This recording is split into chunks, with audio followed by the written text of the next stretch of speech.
Now at 10, Art Forms Gallery in Pittsburgh hosts a jacket jewelry class. Plus, young area athletes sharpen their skills at a master skills camp. And board game lovers gather at Bookhouse Cinema for a Sunday game night. The 4 states' most watched news starts now.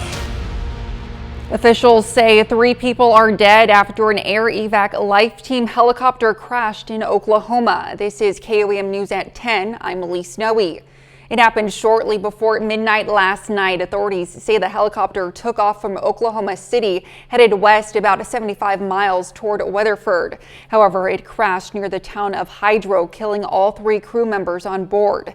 The NTSB has taken over the investigation.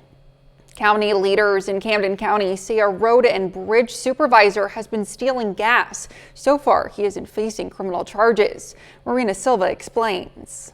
Each of those pins, it's a personal identification number. Those are assigned to each Camden County Sheriff's Office employee. So when I go to get fuel, I have to put in my PIN number and the asset number, and then that tracks how many gallons of fuel go into that vehicle. Camden County Presiding Commissioner Ike Skelton says the investigation started after someone noticed a problem. So it was brought to our attention that we had a little issue with some fuel, maybe leaving the Road and Bridge Department that shouldn't have been. Commissioner Skelton says it may have been happening for several years. He says they tracked it to one person, but did not give us a name. The county put him on administrative leave, did an internal investigation, and fired him for, quote, policy violations, end quote. The Sheriff's Department would normally investigate cases like this, but deputies say no formal report has been filed. Ours was more of a personnel side to see what personnel were involved and who we needed to maybe terminate if that need to be the case. One of our detectives did get a call from one of the commissioners, but that's not done. That we don't operate that way. So if the commissioner has a criminal complaint, they need to do it through the proper channels. And usually in the case of a county office, they would actually contact the sheriff, who would then assign a special investigation to one of our people. Yeah, don't know of any of that right now or how far it's. County leaders have made some changes in how workers have to record the fuel they are getting. We're really going to tighten up on some things that we've had before. Fuel log sheets had been done, but then they went out the wayside. We don't know 100% why, but we're going to bring that back. We're going to bring some accountability back to what we have out at the Road and Bridge Department. Skelton wants people in Camden County to know it is being handled. Situation. We're not shoving anything under the rug. All this is going to be dealt with, and we're going to move forward with the county to make sure it's being done right in the future. Chris Warner joins us for a first look at the forecast.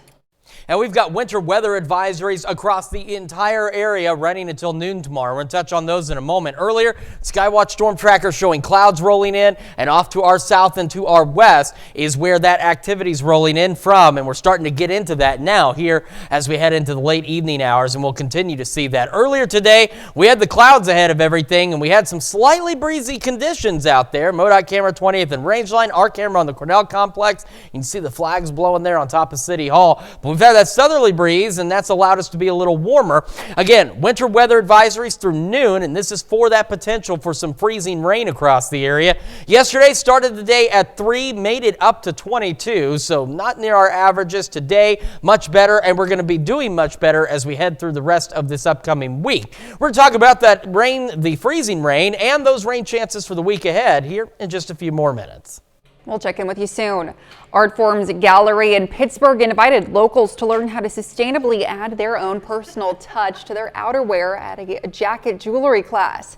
Those in attendance were able to hand stitch, paint, and embellish their jackets or bags. Class instructor Brenda Hayes provided the upcycled materials for the students to use. I go to flea markets, garage sales, antique stores. I like to find vintage laces and buttons and just anything with a vintage feel to it that probably belonged to somebody's grandma that I can use and bring new life to something. Brenda says she upcycles all of her art pieces. Board game enthusiasts gathered today at the Bookhouse Cinema in Joplin for a Sunday game night. Some of the games available to play were Ghost Love Candy, Sorry, Chinese Checkers, and Poetry for Neanderthals. Folks could come and join the fun from 4 p.m. to 9 p.m.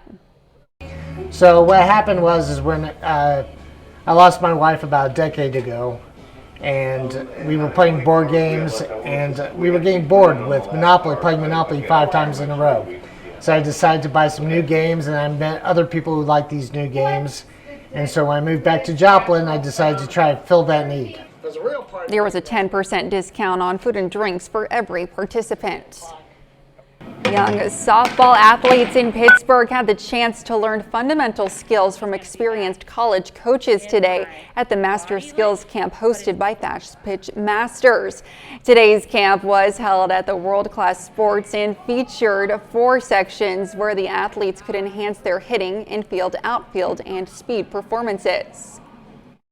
With any kids that I coach, I love seeing their individual personalities come out, especially as a catcher and as somebody who was a little bit of a standout kid, or like a odd personality, I guess you could say. I like seeing every single personality that's in here and all of them interacting with each other. Fast Pitch Masters travels all across the country for their Master Skills camps. A first grade class in Oklahoma is learning a valuable lesson about humanity, and to do it, they're trying to get letters from people in all 50 states.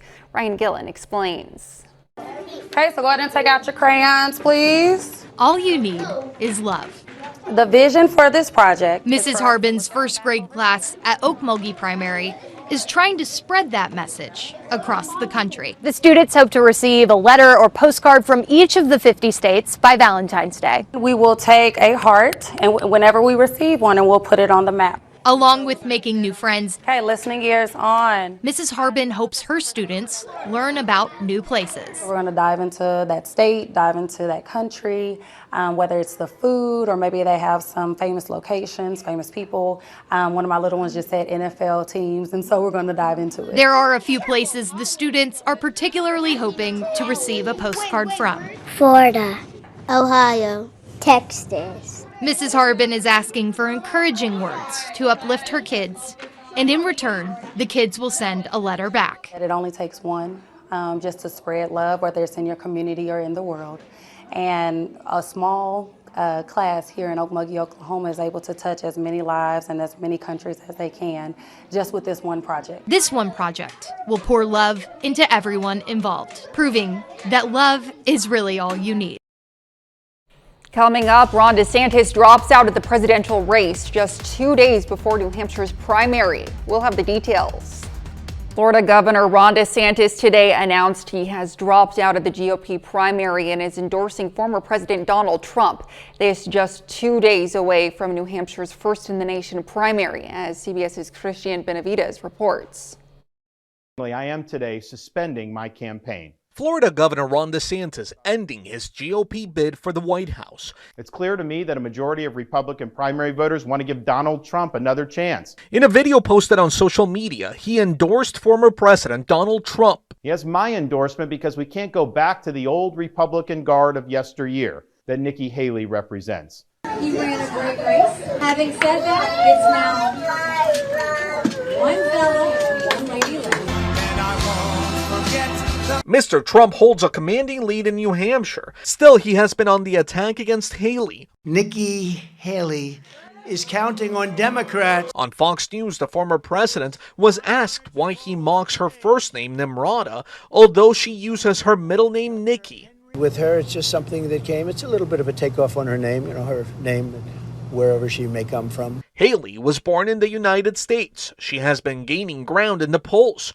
Not pulling any punches, she questioned Trump's mental acuity after a series of recent comments by Trump. He claimed that Joe Biden was going to get us into World War II. I'm assuming he meant World War III. He said that he ran against President Obama. He never ran against President Obama. She's also going after Trump over his age. He would be 78 at inauguration, same age President Biden was when he was inaugurated. Christian Benavides, CBS News.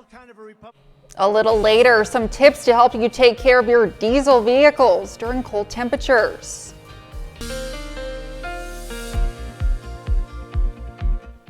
Welcome back. So we're starting to deal with that freezing rain across the area right now and as we go overnight. Now earlier, Skywatch Storm Tracker, we had plentiful clouds and that freezing rain was off to our south and west, but it's part of a bigger system that's rolling into the area and down just to our south, just outside of our immediate area. There are ice storm warnings and winter storm warnings where folks in parts of northwestern Arkansas and into east central Oklahoma could get upwards of a half-inch of ice, making travel very dangerous down there and also leading to the possibility of power outages. Now for us, we're still looking at ice accumulations. We have winter weather advisories across the entire region, and this is rare for these. They're all expiring at noon on Monday, but between now and then, we're going to have that freezing rain out there. But the good news is we are looking at considerably less ice accumulations out there. So as we go overnight into early tomorrow morning, we're looking upwards of about 1/10 of an inch of ice, and in some locations a little further south and west, say Monette and Cassville, could get 2/10 of an inch. So the biggest issue here, of course, is going to be on your windshields and on roadways out there, especially bridges and overpasses, could lead to a few slick spots. But the other side of this, the other good news out of this, is we're going to warm up as we get into tomorrow morning, and therefore it's going to transition to rain, and anything we get out there will start to melt. So here we are at 5 a.m. tomorrow, still dealing with some freezing rain out there, but take a look at temperatures. They're cold, but they're getting closer to that freezing point, and eventually they'll start to rise above that as we go to about mid-morning on our Monday, and we're going to see this transition to rain. Now, bulk of the rain initially long into the south of I-44, but as we head into the afternoon, we'll see additional rain and maybe even a rumble of thunder or two out there overspread the area, and there could be some additional light freezing rain out in the northwestern parts of our viewing area, say Greenwood County, right along northwest of Yates Center out there. And otherwise, again, the good news is we're going to deal with rain. The other side of that, too, is we're going to stay mild throughout. All right. 20th and range line earlier today. It was cloudy, but it was dry. Same from our camera on the Cornell Complex and from the KDOT cameras on 69 south of Pittsburgh. Looking pretty good. For tonight, we're looking at lows in the upper 20s. Ice accumulations at or just below 2/10 of an inch, and it's going to be windy out there. Gusty winds tomorrow as well out of the south pushing 25. Temperatures, though, into the upper 30s, and that's why we're going to see this transition to rain. Temperatures not moving much, still upper 30s by Monday night, southeast breeze 5 to 10. And as we head into our Tuesday, now for the day, we're going to warm up, northeast breeze 5 to 10, and we're looking at temperatures into the mid 40s out there. And then we're going to deal with that. More rain chances through the week starting Tuesday evening.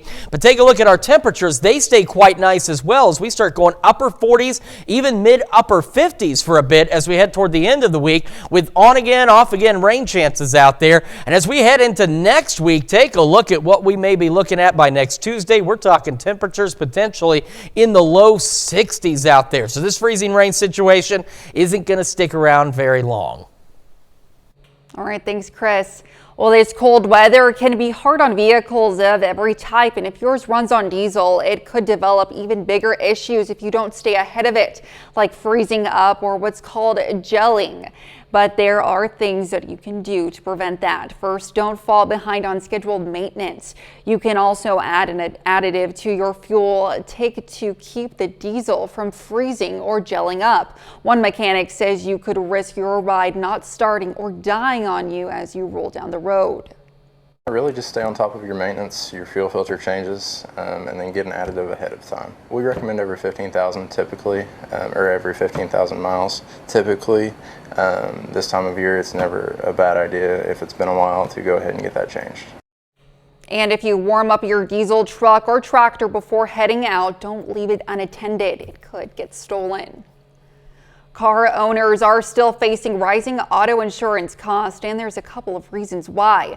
The National Insurance Crime Bureau says auto thefts continue to spike upwards in the U.S. The Bureau says thefts in 2023 rose by 2% compared to the first half of 2022. 1 million cars were stolen in 2022, marking the most vehicles stolen since 2008. Thieves are also still after taking catalytic converters. More than 64,700 converters were taken in 2022. That's almost 4 times more than in 2020. Investors celebrated this week as 2 of 3 major stock indexes hit new all-time highs. But are more Americans feeling those gains? CBS's Naomi Ruckham is on Wall Street and has more. Wall Street closed out the week on a record upswing Friday. And on Main Street, many consumers are feeling pretty good, too. I think the economy is doing well. For me personally, yeah, it's going well. According to the University of Michigan, consumer sentiment, which measures economic optimism, surged 29% since November, the biggest 2-month gain since 1991.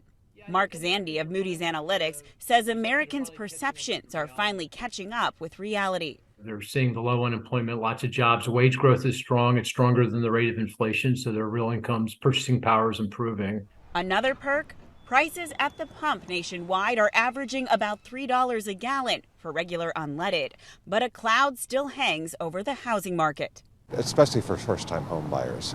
I think it's tough for them right now. The National Association of Realtors says sales of existing homes dropped to a 30-year low in 2023 after mortgage rates climbed to their highest rate in more than 2 decades. You've got a lot of folks that are kind of locked into their home. They got mortgages at very low interest rates, so it just doesn't make any economic sense to move. But this week also saw thousands of layoffs at Macy's, Wayfair, and even Sports Illustrated. If you look at layoffs across the economy, they're extraordinarily low. Experts say it could take some time and a significant boost to the average income for some real improvement in the housing market. By some estimates, up to 3 years. In New York, Naomi Ruckham, CBS News. Coming up in sports, Missouri Southern women's basketball looks for their 10th straight win. Plus, the Kansas City Chiefs face the Buffalo Bills on the road. Brock Baldridge joins us for the highlights and more.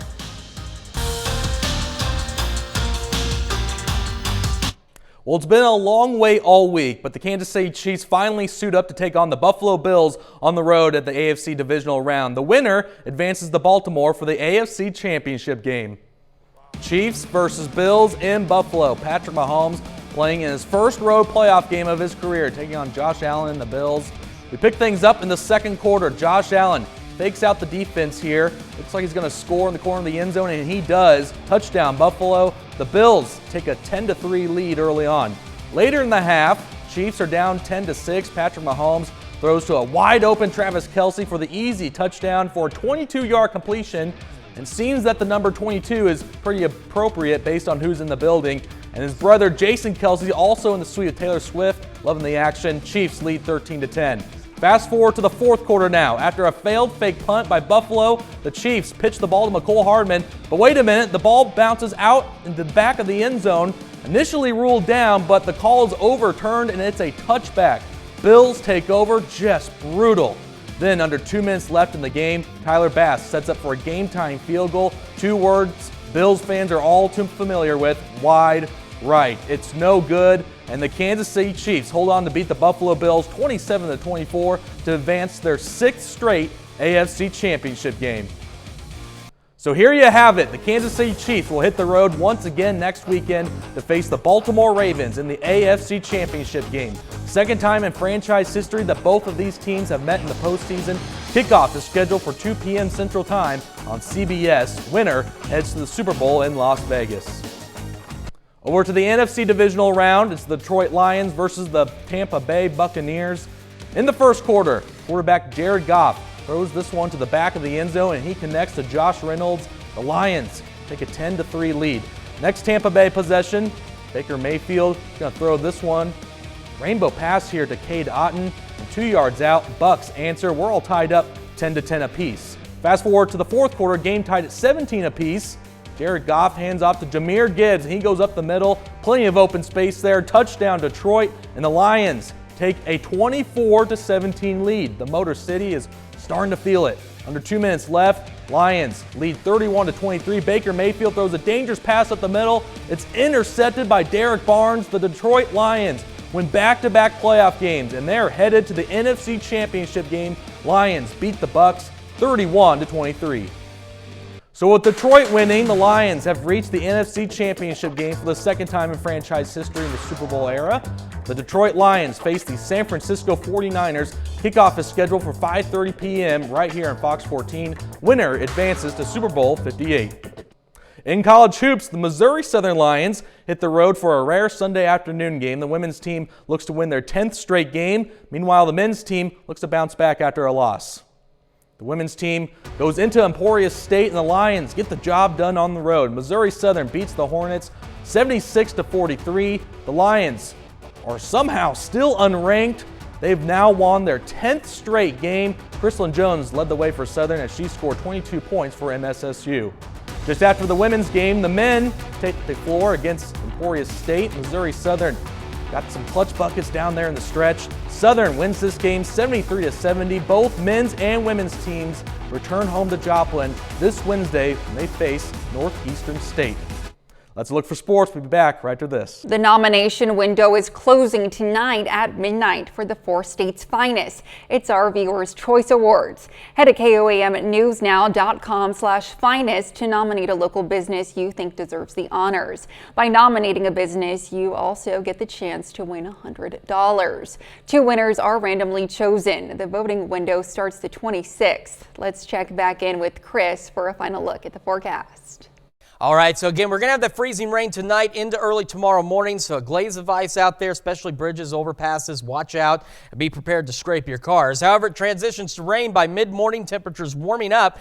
We hold on to mild temperatures through most of next week, and that means that any other precipitation chances we see are going to be in the form of scattered rain showers as we get close to the upper 50s, maybe near 60 by Friday. And that's our time for now. Thanks for making us part of your night.